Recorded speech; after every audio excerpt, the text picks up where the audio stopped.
Welcome back to BRMC's Healthy Connections, and Debbie's going to share more of what's going on over at the Maruck Family Education Center on Aging. I am. After I put my glasses back on. We always have these long names. I always think, can't we just have one that says the Smith Building? No, you should try to answer the phone. Yeah, yeah. Especially when I first changed the name. Yeah. A couple times I went, oh darn, this is Debbie. Okay, what we have coming up. I thought I'd share some of the support groups that we do. Sure. Better Breathers is led the second Friday of each month at 2 o'clock by a wonderful person from the hospital, Jean Gaylord. Oh, yes. Does a phenomenal job. So anybody that has any kind of breathing impairment, please call us and get involved with that. She does a really wonderful job with that group. We did I'm going to interrupt just for Sure, a second. absolutely. We did a video about the houses, letting the communities know what's available to them resource-wise.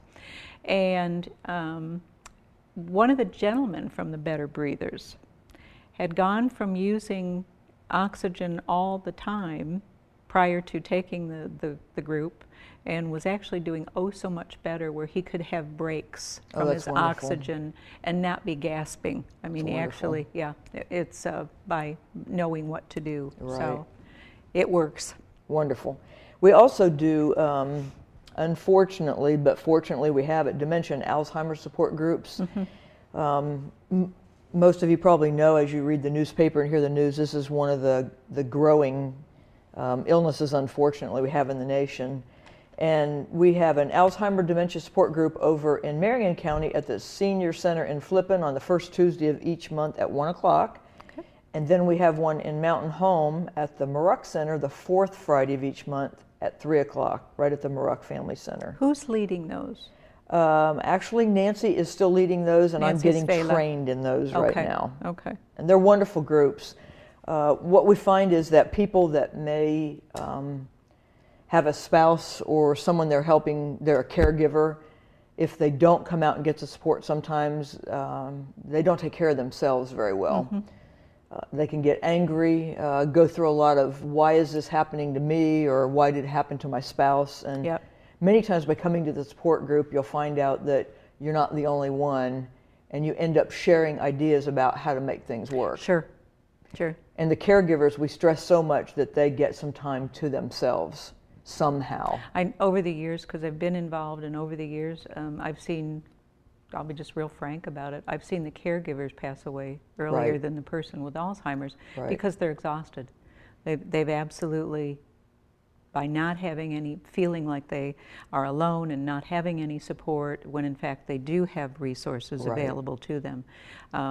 And like you say, coming to the support group, they learn all sorts of different tips. And for instance, you know, I've heard this one over the years, oh, my husband won't eat anything.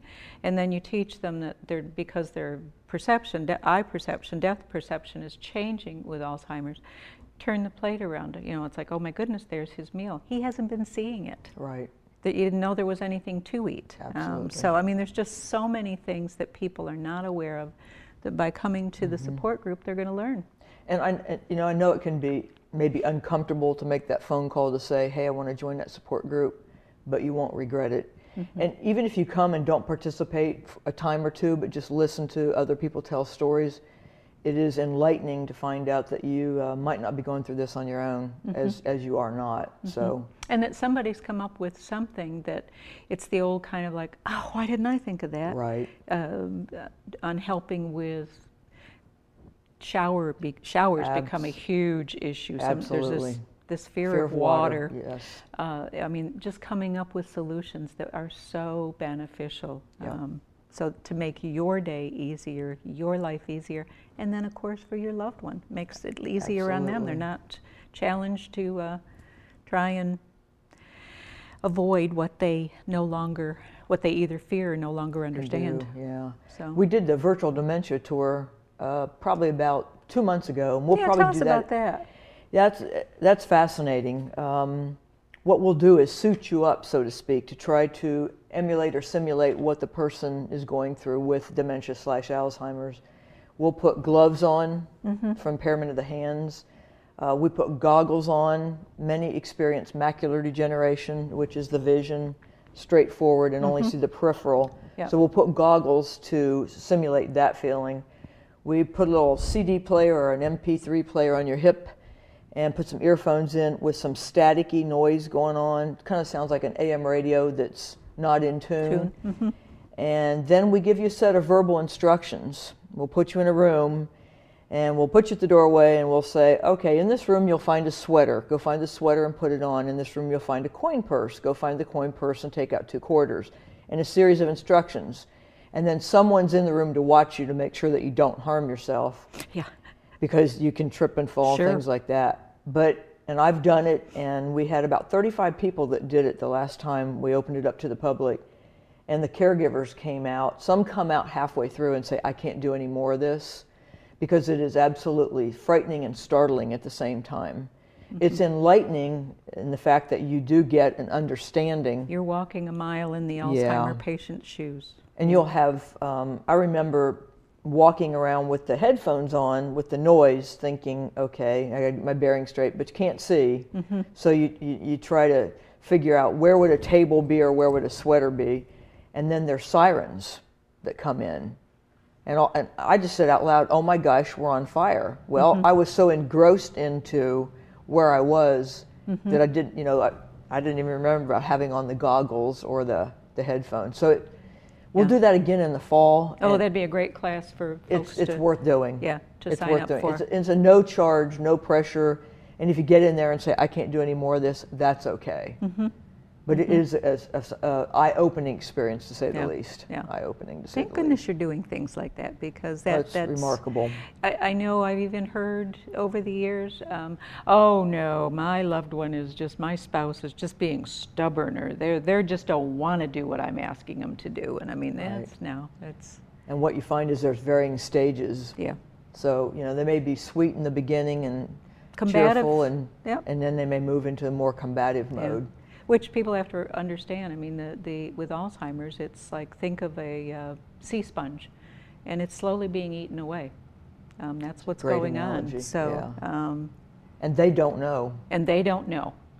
In the beginning, I've often met folks that's where you'll see the notes or the postums everywhere to remind themselves, because they know something's going on, Right. and something's changing, but don't know what or why. Right.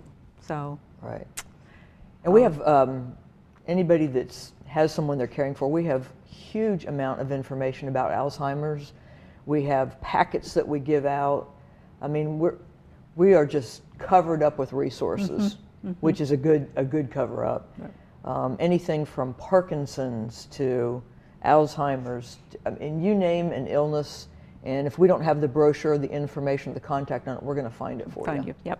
And Debbie's pointed out several times as she's mentioned this, that saying Alzheimer's and dementias, because there's many types of dementias. There are. And they may be similar, but Yep. and I know that the physicians or doctors are, with the testing, are able to come up with about 99% right. to when it is Alzheimer's. So. And typically pinpoint the stage to help out. That they're at.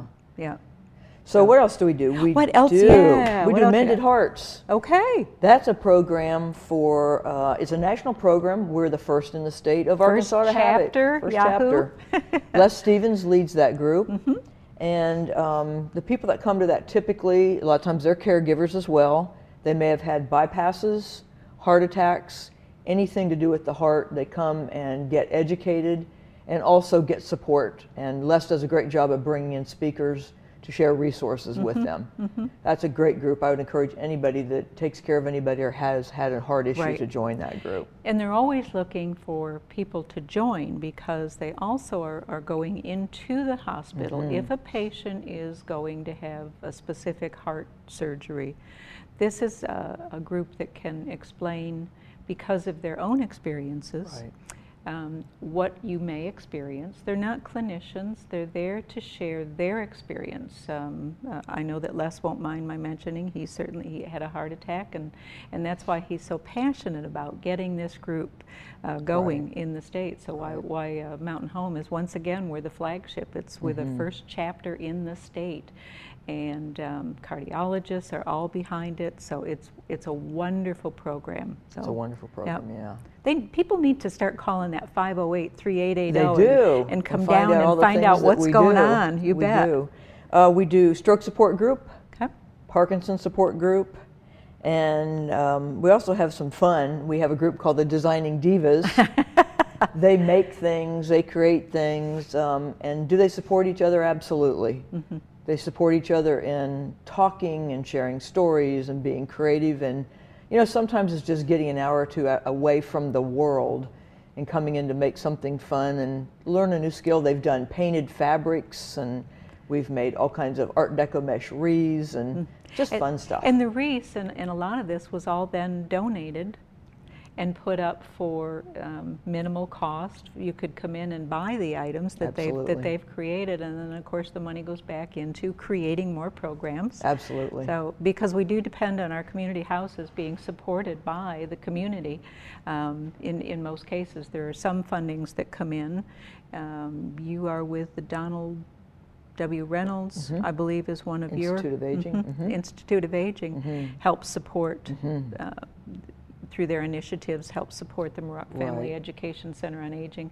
But these houses depend on community dollars coming in to be able to get these resources out to so many people. So, absolutely. Yeah. But the Designing Divas are a hoot and a They're half, fun. as I say. They're a hoot and a half. It's fun. And you don't have to be artistic. No. I mean, we have, I work with the last group. I tend to do some of that stuff myself, and we just had a great time. Yeah. You make something and you think, well, oh wow, what is that? Well, you take it apart and you do it again. I mean, that's the fun of it. Give me a glue gun and I'm ready. Give me a glue gun, yeah. Absolutely. What we have also coming up is we do things for the ladies. We call them Tea and Chatters. And we're doing one with Envision Spa in September. Oh, how fun. And I'm going to have them talk about our skin as it changes as we age. Oh, oh darn. Okay, fix the camera there. Yeah. And a little bit as we go into the fall and we go into winter, the air gets even drier, although it's pretty dry now with the air conditioner running. And then we do one for the men only called Talk with the Doc. Ah. And we're going to have Dr. Rawls come in. Oh, wonderful. Wonderful new orthopedic surgeon in town. And as we age, we know that bones creak and moan a little bit more. Oh, they darn. Sure do, yeah.